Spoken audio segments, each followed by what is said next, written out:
Fósiles e historia de la vida en la Tierra.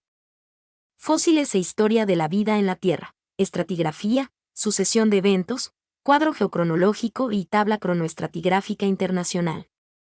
Aquí se explican y ejemplifican la importancia y el papel de los fósiles en tanto indicadores cronológicos y ambientales y su incidencia en la división de las etapas de la historia de la Tierra. Esto dio origen a un útil instrumento para geólogos y paleontólogos, la tabla estratigráfica y geocronológica. Como se vio en el capítulo anterior, los fósiles nos cuentan de la vida a través del tiempo. Pero ¿cuál es el tiempo que debemos manejar?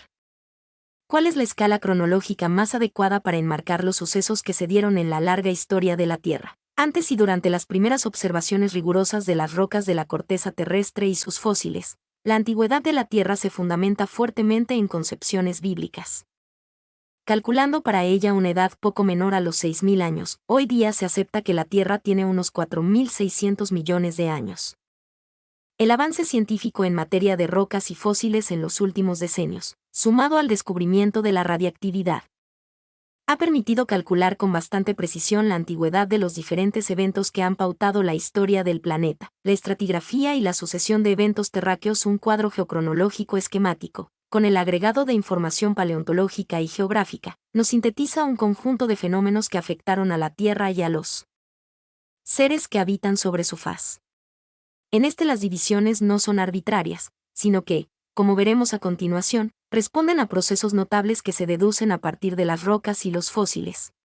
Como las primeras observaciones geológico-paleontológicas bien documentadas se efectuaron en Europa. Este cuadro está delineado en sus términos generales por los registros de la corteza terrestre en ese continente. Se considera a Steno como un precursor en este tipo de observaciones. Él es quien establece una serie de principios que rigen hasta el presente. Posteriormente, a mediados del siglo XVIII, Giovanni Arduino, 1714 a 1795, organizó la secuencia de estratos de rocas europeas bajo un esquema primario que en sus grandes rasgos se mantiene en la actualidad, nominando a los principales grupos dentro de las edades primaria, la más antigua, secundaria y terciaria, la más reciente, sin considerar el aspecto u origen de las rocas como un criterio de antigüedad. A partir de esta propuesta inicial surgen posteriores modificaciones y adiciones que configuran la tabla moderna. A principios del siglo XIX, el francés Jules Desnoyers, 1800 a 1887, reconoce una subdivisión más reciente, el cuaternario, Q. El término terciario, T, aunque hoy día formalmente no se reconoce, tiene un uso extendido en la literatura geológica y paleontológica, por lo que se lo sigue utilizando en esta obra por razones de practicidad. Los trabajos sucesivos de grandes geólogos y paleontólogos europeos como el escocés Charles Lyell, 1797 a 1875, entre otros, permitieron subdividir y volver a denominar las antiguas divisiones geocronológicas, llegando a la propuesta que predomina actualmente, en cuyos nombres abundan metodologías basadas en accidentes geográficos o hechos históricos del viejo continente, o en características de las mismas rocas. Por ejemplo, cámbrico viene de Cambria, el nombre romano de Gales, ordovícico y silúrico de ordovicos y siluros, tribus galesas prerromanas. El nombre carbonífero se debe a rocas inglesas de ese periodo que se caracterizan por ser productoras de carbón. Hasta el descubrimiento de la radiactividad y el estudio en profundidad de algunas propiedades físicas particulares como la termoluminiscencia, no existía un reloj que nos permitiese medir el tiempo absoluto transcurrido desde el origen de la Tierra hasta nuestros días.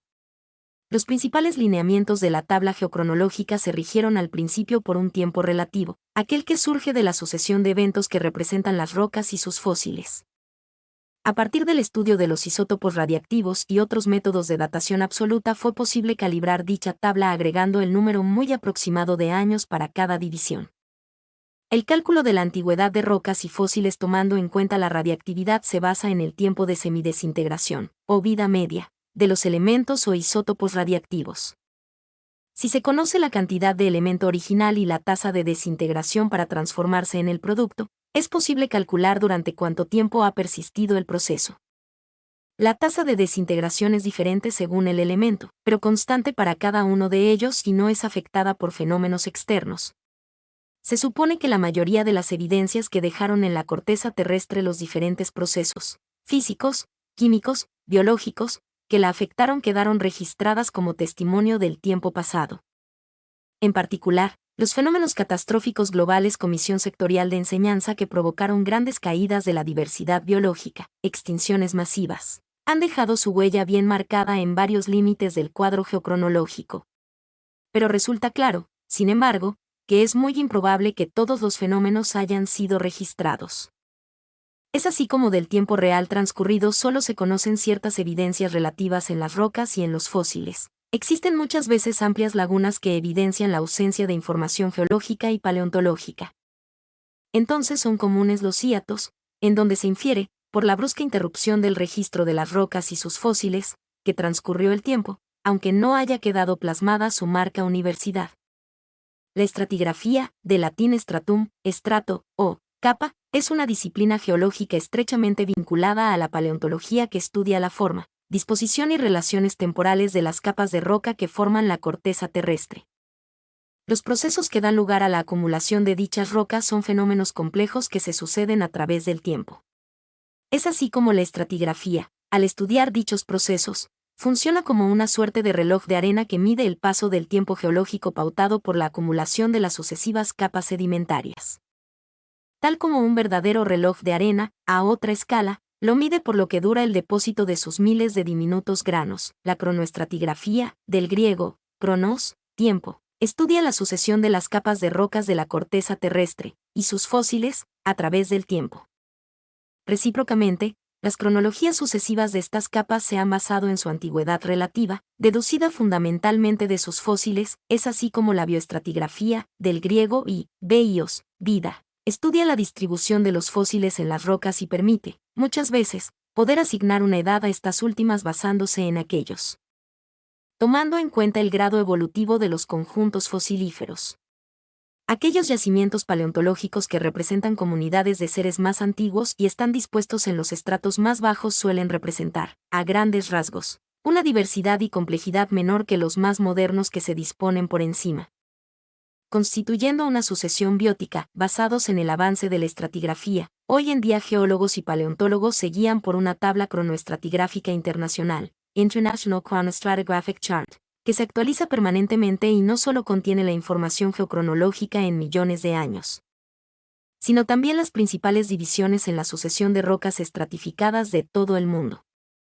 Los conjuntos de organismos que han poblado la Tierra han variado a través del tiempo. Es posible entonces percibir el grado evolutivo en las diferentes asociaciones fosilíferas de las capas sucesivas de la corteza terrestre. Así, es factible diferenciar claramente las características de la vida primigenia de aquellos organismos más cercanos a nuestros días, con toda una gama de estados intermedios entre ambos extremos. La excepción a esta norma es un reducido número de organismos que han persistido sin cambios durante muchísimo tiempo. Algunos de ellos incluso llegan hasta la actualidad. A manera de ejemplo de estos verdaderos fósiles vivientes podemos mencionar entre los vegetales al ginkgo, único representante viviente de un grupo de plantas muy comunes en el Mesozoico, entre los invertebrados, al molusco cefalópodo Nautilus y al braquiópodo Língula, que existen desde el Paleozoico, y entre los vertebrados, al pez Latimeria. Único integrante actual de un grupo, los celacantos, que tuvo importante diversidad desde mediados del Paleozoico hasta mediados del Mesozoico, y al reptil Sphenodon, Poátara. Variedad de lagarto que se registra desde el Jurásico, J, y hoy día está confinado a Nueva Zelanda. Mediante los fósiles es posible saber a qué momento de la historia geológica pertenece un conjunto de rocas y su correlación a distancia. Y establecer su correspondencia y edad relativa. El método de la correlación de estratos con base en sus fósiles fue utilizado con excelentes resultados independientemente por Georges Cuvier en Francia y William Smith, 1769 a 1839, en Inglaterra en la primera mitad del siglo XIX, para establecer los primeros mapas geológicos de esas regiones de Europa. En la actualidad, este método resulta el más importante al momento de ordenar los diferentes episodios de la historia de la Tierra. Fig 2.1. Toda especie tiene una duración temporal o biocrón en la escala geocronológica. Aquellas especies que han sido más efímeras, es decir, de biocrón breve, son muy útiles para establecer correspondencias temporales acotadas entre estratos.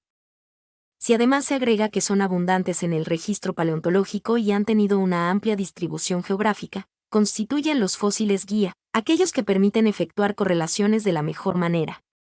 Unidades bioestratigráficas o biozonas para poder manejar mejor la información cronológica que aportan los fósiles. Resulta útil la definición de unidades operativas que permitan el ordenamiento y la comparación de los estratos con base en sus fósiles. Estas son las unidades bioestratigráficas o biozonas, es decir, conjuntos de rocas estratificadas definidas por la ocurrencia de una asociación fosilífera determinada, entre las que se suele elegir un taxón, por lo general aquel que es abundante y acotado en su biocrón, para darle el nombre, por ejemplo, biozona de Prioibodus aramborgi. Una unidad que caracteriza un conjunto de rocas estratificadas que hoy día se encuentran en parte de Sudamérica y norte de África. Existen diferentes tipos de biozonas. Son formales o informales según sean reconocidas por códigos estratigráficos internacionales o no. También varían en cuanto a su definición y alcances, pueden tener límites bien establecidos o no en la distribución de su volumen. Los límites más importantes a los efectos de establecer un tiempo determinado en la historia de la Tierra se observan en las rocas estratificadas y se denominan biohorizontes. Para una biozona dada existen dos biohorizontes: el inferior, biohorizonte de primera aparición, BPA, y el superior, biohorizonte de última presencia, BUP. Ambos marcan líneas de tiempo. Mi nombre es Demim. Soy tu asistente personal. Mi sitio en internet es demim.es.tl.